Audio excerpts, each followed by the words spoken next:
bilan du jeudi 30 mai. Donc là, il y avait le GDP qui est tombé. Ensuite, en termes de news, il n'y avait pas grand-chose. Fed speech, là, à 18h. Donc là, earning, il y avait les earnings de Costco, c'est tout. Calendrier, ensemble du calendrier. Donc la clé, ici, c'est d'identifier la structure d'achat hausse à partir de 8h, rebond mi-0, 12h, 14h, breakout, et 17h, nouveau rebond mi-J0 à partir de là, passer au pony et trader le front run, qui est le plus probable. Ensuite, il ne faut pas confondre conviction et obsession, et se rappeler que tous les signaux peuvent échouer, et que pour la plupart de mes signaux, j'ai un signal d'invalidation. Le front run est invalidé ici par l'échec du break de H1530 et le reversal à 20h et un contexte globalement OK. Donc, les trappes ici, bon, déjà ce qui était les trappes ici, sur confirmation, RFB, BH, échec break H, H1530, rejet BHP à 20h. Donc, en fait, voilà, ces signaux, l'échec break du H de 1530 aurait dû suffire à me faire inverser mes positions.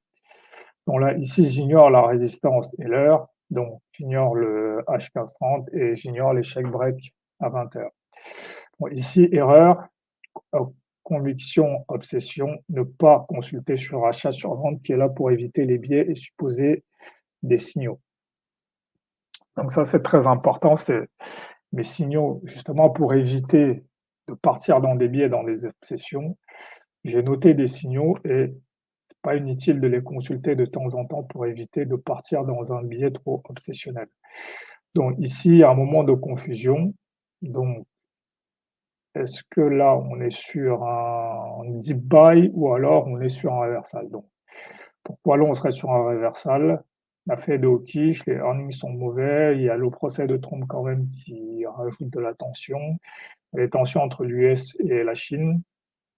Donc, d'autres motifs, c'est le mardi, il y a le rejet du bearish order block, mercredi, il y a le gap down, le rejet du BJP, jeudi, échec break H1530 et rien de BJP. Après, il y a est-ce que là on est sur un RFB et BH ou est-ce qu'on est sur un front run? Ce qui aurait eu tendance à me faire dire qu'on était sur un front run, on est la veille du news majeur, il y aurait dû avoir un rebond sur l'UHB, pas de stagnation longue. Le RFB, pas de catalyse ou catalyse négatif, là on en a pas mal, et l'échec break du H de 1530. Donc ici,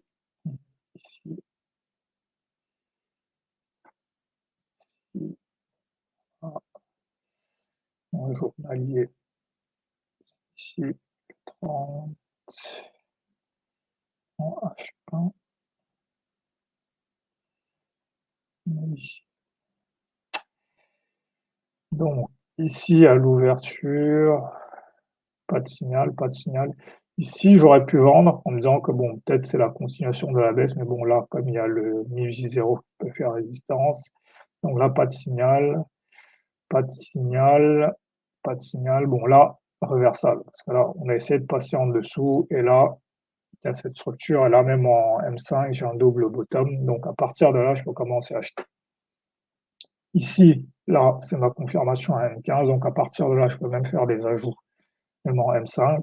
Donc là, à partir d'ici, mon idée, c'est qu'on va avoir un front run, donc on va aller visiter MIVHB, voir au minimum clôturer le gap.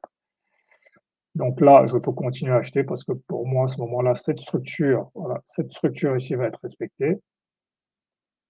Donc là, je peux rajouter, pas de problème.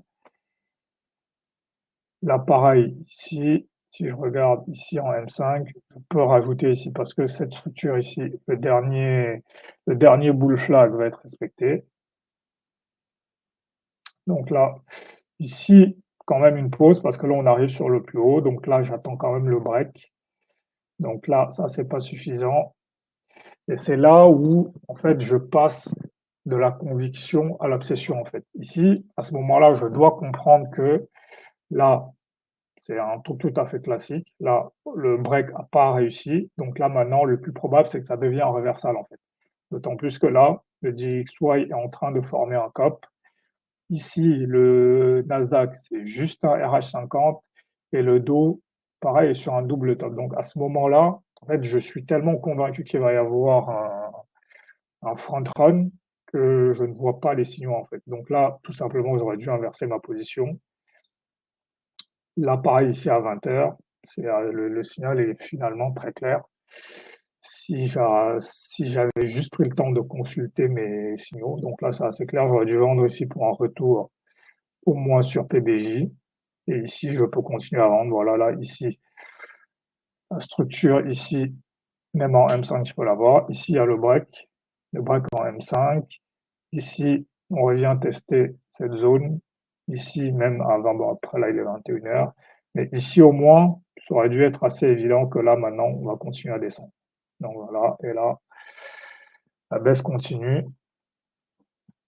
Et voilà, ici, c'est un signal que j'ai pas, j'ai relevé, mais je suis passé à côté. Donc voilà, finalement, c'est pas une journée si compliquée que ça, si j'avais suivi mes signes.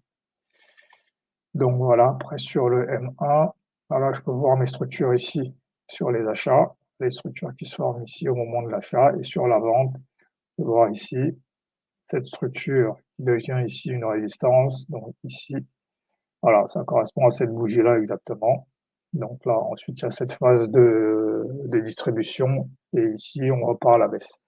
Donc c'est le moment facile de vente, en fait. Voilà, ce moment-ci, c'est le moment facile de vente. Donc voilà pour cette journée qui était plus compliquée qu'elle n'aurait dû l'être.